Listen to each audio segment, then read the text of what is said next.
Hello everyone, आयज हांव करता बन्स करपा लागून 3 चड पिकलेली केळी उरता पळय ती घेवन बरीच मॅश करप, जशी व्हिडिओक दाखयला तशें करून हातीन.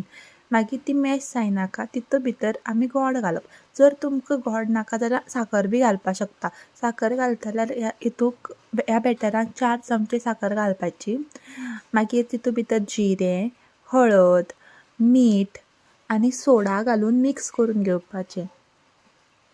मागीर तितूं भितर मैद्याचें पीठ आसा तें घालपाचें आनी कालोवन घेवपाचें. आनी तितूं कालोवन जातकीर तितूं भितर 2 चमचे सुमार तूप घालपाचें गांवठी आनी वेलची पावडर घालून परत एक डो फॉर्म करपाचो आनी तेका वयल्यान तेल लावून रातभर दवरपाचें आनी सकाळ फुडें उठोन तेची अशें करून गुळी करून घेवन तेल लावून जाड अशी लाटून घेवप. पातळ लाटप ना, दाट लाटप आनी तेल गरम करून खतखतीत तेला भितर त्यो सोडप आनी फ्राय करून काडप. जालें आमचे बन्स रेडी.